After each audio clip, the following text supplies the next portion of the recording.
Good morning ළමයි. ඉතින් කොහමද ඔයාලට? ඉතින් මං අද උදෙන්ම නැගිටලා මගේ චූටි පැලේට වතුර දැම්මා. ඉතින් ළමයි මම වතුර දාන එකක් ඔතනින්ම තියලා තියෙනවා. එතකොට ලේසි නිසා මට පාන තියනකොටම මගේ පැලේටත් වතුර දාන්න පුළුවන්. ඊට පස්සේ මම ඉතින් ඔය බුද්ධ පූජාව තියන්න තමයි රෙඩි වෙන්නේ. ඉතින් ඔය ෆ්‍රෙෂ් මිල්ක් ඊට පස්සේ පැන් තියලා අද මගේ බුද්ධ පූජාව වෙන්නේ ළමයි ස්ට්‍රෝබෙරි. ඉතින් මේ දවස්වල ළමයි ස්ට්‍රෝබෙරි සෑහෙන්න තියෙනවා. මං හිතන්නේ මේ දවස්වල ස්ට්‍රෝබෙරි වාරේ. ඉතින් ළමයි අද මම බුද්ධ පූජාවට තියන්නේ ස්ට්‍රෝබෙරි සහ කෙසෙල් ගෙඩි. ඉතින් පළතුරු තමයි අද මම බුද්ධ පූජාවට තියන්න කියලා හිතාගත්තේ. ඒක නිසා මම ඉතින් ස්ට්‍රෝබෙරි කෙසෙල් ගෙඩි තිබ්බට පස්සේ මට හිතුණා නිකන් චුට්ටක් මදි වගේ කියලා. ඒ නිසා මම ගත්ත චොක්ලට් වගේක් තිබුණා. ඉතින් මම ඒ චොක්ලට් ටිකකුත් බුද්ධ පූජාවට තිබ්බා.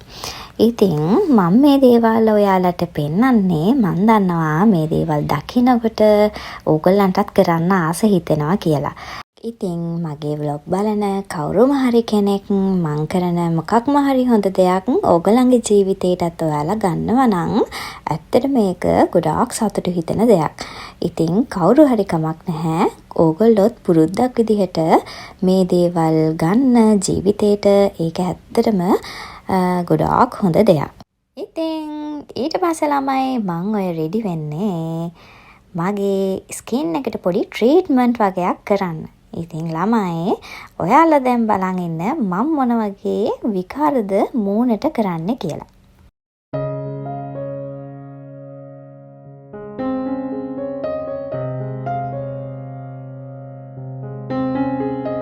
මුලින්ම ළමයි ඉතින් හොඳට මූණ හොදනවා. ඔය තියන්නේ මගේ ෆේස් වොෂ් එක. මගේ මූණ ටිකක් ඩ්‍රයි ස්කින් එකක් වගේ නිසා මම ඉතින් ඕක තමයි යූස් කරන මගේ ෆේස් වොෂ් එක. ඉතින් ළමයි ඊළඟට මම යූස් කරන්නේ මගේ ඇලෝවේරා ජෙල් එක. ඒක නම් ඉතින් මට නැතුවම බැරි දෙයක්. මම මොන මේකප් එක කරත් වොෂ් කරලා අන්තිමට ඇලෝවේරා ජෙල් එක නම් යූස් කරනවම තමයි. ඊට පස්සේ ළමයි අපි බලමු මම මොනවද ගන්න කියලා. ඊට පස්සේ ළමයි ඉතින් මම මගේ මූණේ තියෙන රෝම ටික ඉවත් කරගෙන ඊළඟට යූස් කරන්නේ මොකද්ද? ඊළඟට මම ගාන්නේ ළමයි කඩලපිටි පැක් එක. මට ඉතින් මේක ඇත්තටම නැතුවම බැරි දෙයක්. මම ලංකාවේ ඉන්නකොටත් මෙහෙ ඉන්නකොටත් මම මේ කඩලපිටි පැක් එකට නම් හරිම කැමතියි. මේකට ළමයි කඩලපිටි කහයි මී පැණි චුට්ටකුත් දාලා තව ඇලෝවේරා ජෙල් එකකිනුත් චුට්ටක් දාලා අපි පැක් එකක් හදා ගන්නවා. ඉතින් මට නම් ඇලර්ජික් එකක් වුණත් මොකක් හරි ක්‍රීම් එකක් යූස් කරලා මම මේ කඩලපිටි පැක් එකෙන් තමයි ගොඩක්ම ඉක්මනින් මගේ ඇලර්ජික් එක වුණත් අඩු කරගන්නේ. මට ගොඩාක් එහෙම වෙලා තියෙනවා ළමයි.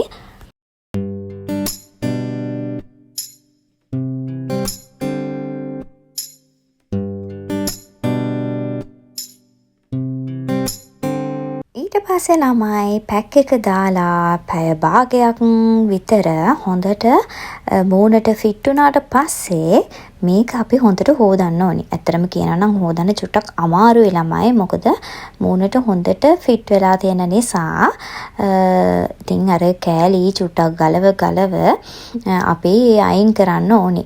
ඉතින් හොදන්න එක පොඩ්ඩක් අමාරු වුණත් අන්තිම අවුට්පුට් එක ළමයි ලස්සනයි.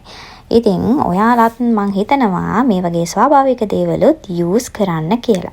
ඊට පස්සේ ළමයි ඉතින් මහත් පරිශ්‍රමයක් දරලා මම මගේ මූණ හොඳට වොෂ් කරා.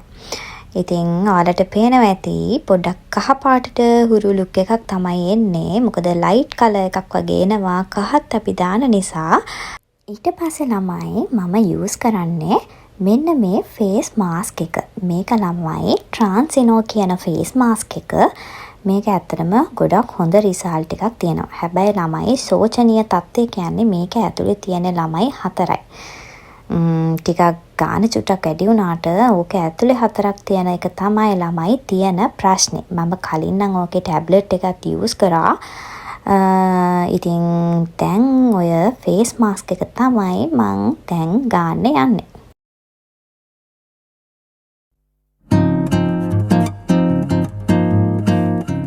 ඊට පස්සේ ළමයි මම ඉතින් මේක පැයක් විතර මූණේ තියලා මෙන්න මේ විදිහට අයින් කළා. ඉතින් ළමයි අවසානයේදී මෙන්න මේ වගේ අවුට්පුට් එකක් තමයි මගේ මූණට උනේ.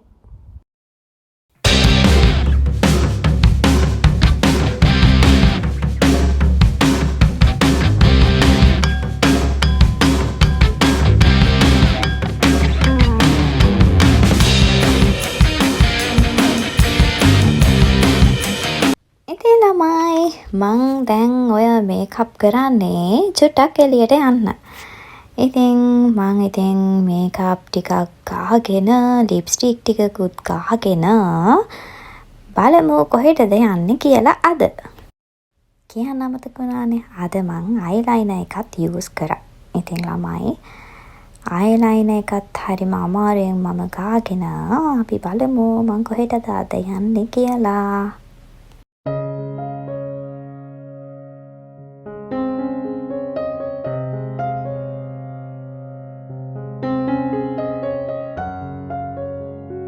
ඉතින් ළමයි මම මෙන්න මෙතනට තමයි ආවේ. මම මෙතනට කලිනුත් ඇවිල්ලා තියෙනවා. මං හරිම ආස තැනක් තමයි ළමයි මෙතන. මෙතන ඇලකුත් තියෙනවා. ඊට පස්සේ එහා පැත්තේ සකුර ගහකුත් තියෙනවා. මං හිතනවා සකුර මල් පිපුණාට පස්සේ මෙතන මාරම ලස්සනට තියෙයි කියලා.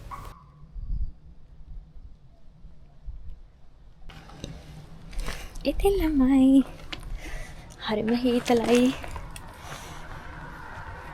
මං එන්න ටිකක් පරක් වෙන නිසා මාරුව හිතලයි. දැන් වෙලාවත් 6 ගානක් නිසා මං හිතන්නේ මෙච්චර සීතල. හොඳ වෙලාවට මං කෝට් එකක් අරන් ආවේ. මෙතන අනික ළමයි තියන්නේ මේ පොඩි ඇලක් වගේ එකක්නේ. හැබැයි ඉතින් මොනතරම් හීතල වුණත් අනේ මට මෙතන වාඩි වෙලා චුට්ට වෙලාවක් ඉන්න හිතුණා ළමයි. ඇත්තටම හරිම ලස්සන වීව් එකක්. මෙතන ළමයි වතුර ගලාගෙන යන සද්දෙත් ඇහෙනවා. ඒ වගේම හරිම ලස්සන වීව් එකකුත් තියෙන නිසා මට ඉතින් ටිකක් වෙලා ඉඳලා යන්න කියලා හිතුණා. පොත ගත්තට ලියන්න මට මොකුත් ලියන්න නම් හිතුන්නේ නැහැ. ඉතින් ළමයි මට ඔයගලන්ට කියන්න හිතුණා දෙයක්. ඒ තමයි මම අද කියලා දෙන්නම් ඔයාලට ප්‍රාර්ථනාවක් ඉෂ්ට වෙන්න නම් ළමයි තියෙන්න ඕනි කරුණු 5. පළවෙනි කාරණාව තමයි ළමයි අපේ හැසිරීම. අපි කොයි වගේ කෙනෙක්ද කියන එක මේකට බලපානවා. ඒ කියන්නේ ළමයි අපි ගාව තියෙන ක්වොලිටිස් තියෙනවානේ. අන්න ඒ අතින් මම හිතනවා අපේ හැසිරීම හරි හිත ඇතුලෙන් වගේම පිටතටත් පේන හරි ලස්සන මිනිස්සෙක් නම් ඒ මිනිස්සයාගේ එක පොයින්ට් එකක් තමයි මේ ප්‍රාර්ථනාවක් ඉෂ්ට වෙන්න කරුණු 5ක් කිව්වනේ මම. එක පොයින්ට් එකක් තමයි මම හිතන්නේ ඒක. දෙවැනි පොයින්ට් එක තමයි ළමයි කෘතගුණ දැක්වීම. අපි අනිවාර්යයෙන්ම අපිට ලැබුණු දේවල් වලට සහ අපිට උදව් කරපු මිනිස්සුන්ට අපි අනිවාර්යයෙන්ම කළගුණ සැලකීම් තියෙනවා. අපි යුනිවර්ස් එකට thank you කියනවා වගේම අපිට උදව් කරපු අයට ඒ වගේම අපි කෘතගුණ දැක්වීම කියන එක මිනිස්සෙක් විදිහට මම හිතනවා තියෙන්න ඕනි දෙයක් කියලා. තුන්වෙනි කාරණාව තමයි ඒ කෙනා අනිවාර්යයෙන්ම අනුන්ගේ දියුණුව දැකලා සතුටු වෙන්න ඕනේ. ඒ කියන්නේ අපිට යම් කිසි කෙනෙක් ඉහළට යනකොට ඇත්තටම එයා සාර්ථක වෙනකොට අපිට ඒක දැකලා අනේ ෂෝක්නේ කියලා අපිට හදවතින්ම හිතෙනවා නම් මම හිතනවා ළමයි ඇත්තටම අපේ ප්‍රාර්ථනාවත් ඉෂ්ට වෙන්න තියෙන එක සාධකයක් කියලා. ඉතින් මම දැන් කරුණු 3ක් කිව්වා. ඉතින් ළමයි 4 වෙනි කරුණ තමයි දානය. ඉතින් අපි අනිවාර්යයෙන්ම කෙනෙක්ට දෙන්න පුළුවන් විදිහට අපි දෙනවා නම් අපේ හිත උණු වෙන හදවතක් තියෙනවා නම් සහ අපි කෙනෙක්ට අපිට ඒ වගේ අපිට දෙයක් දෙන්න පුළුවන් නම් මම හිතනවා ඒකත් එක පොයින්ට් එකක් කියලා. අන්තිම කරුණ තමයි ළමයි ඒ ප්‍රාර්ථනාව වෙනුවෙන් අපි ඉෂ්ට කරන්න තියෙන ධෛර්යය, කැපවීම, ඒ වගේ දේවල් ලුත් අනිවාර්යයෙන්ම මේ වෙනවා. අපි නිකන් ප්‍රාර්ථනාවක් කරලා ඒකට කිසිම දෙයක් වෙන්නේ නැතුව නිකන් කිසිම ඔහේ ඉන්නවනම් අපි කිසිම වීරියක් දක්වන්නේ නැත්තම් අපි කිසිම ඒක ගැන උනන්දුවක් නැත්තම් මං හිතනවා ඒක හොඳ පොයින්ට් එකක් නෙමෙයි කියලා. ඒ හින්දා අනිවාර්යයෙන්ම ඒකට උනන්දුව, කැපවීම, ආසාව අනිවාර්යයෙන්ම තියෙන්න ඕන. ඉතින් ළමයි අද මේ ලස්සන දවසේ මම ඔයාලට මට කියන්න හිතුණා අන්න ඒක. එහෙම කෙනෙක් නම් අනිවාර්යයෙන්ම ඔයාගේ ප්‍රාර්ථනාවත් ඉෂ්ට වෙනවා. ඒ වගේම මට තව දෙයක් කියන්න හිතුණා. ඒ තමයි ළමයි ඕගොල්ලොත් ප්‍රාර්ථනාවක් කරනකොට මේක මම හිතන දෙයක්. හරිම කෙනෙක්ව ඉල්ලලා හෝ වේවා, කෙනෙක්ගේ ගතිගුණයක් වෙනස් කිරීම හෝ වේවා වගේ හරි ලාමක දේවල්, බොළඳ දේවල් වගේ දේවල් ඉල්ලන්න එපා. මේක මට නිකන් කියන්න හිතුන දෙයක්. ඒ කියන්නේ මේ දැන් ඉන්න වර්තමාන සමාජයේ ගොඩක් කට්ටිය තියෙනවා අපි සාමාන්‍යයෙන් අනේ මට මේ කෙනාව ලැබෙන්න, අනේ මට මෙයාව හම්බ වෙන්න කියලා ප්‍රාර්ථනා කරනවා. ඇත්තටම මම ඒක දකින්නේ හරිම බොළඳ ලාමක දෙයක් විදියට. මම හිතනවා ඒ වගේ දේවල් ඉල්ලන්න එපා ළමයි. මොකද ඒ වගේ අපිට පස්සේ කාලෙක හිතෙන්න පුළුවන්. දැන් සමහර අය ඉන්නවා මට මේ වගේ කෙනෙක් හම්බ වෙන්න, මට මේ වගේ චරිතයක් තියෙන කෙනෙක් හම්බ වෙන්න. එහෙම මම හිතන විදිහට එහෙමයි නෑ ළමයි. ඒ කියන්නේ එහෙම හම්බ වුණත් ඒ වගේ බොළඳ දෙයක් වෙනුවෙන්, ඒ වගේ ලාමක දෙයක් වෙනුවෙන් ඔයාගේ ඔය ලස්සන ප්‍රාර්ථනාවල් වැය කරන්න එපා. ඔයා ලස්සනට ජීවත් වෙන්න, ඔයාගේ ගැන හිතන්න. එතකොට අනික ඔයාගේ පිටත වගේම ඇතුළ හොඳ කරගන්න. මං හිතන්නේ ඒක තමයි ඕනම කෙනෙක්ට, ඕනම මිනිසෙක්ට තියෙන්න ඕනි හොඳම දේ.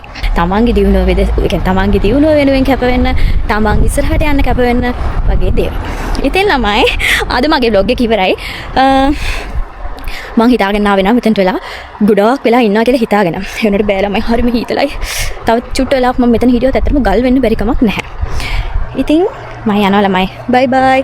ඉතින් thank you මගේ vlog එක අන්තිම වෙනකම් බැලුවට.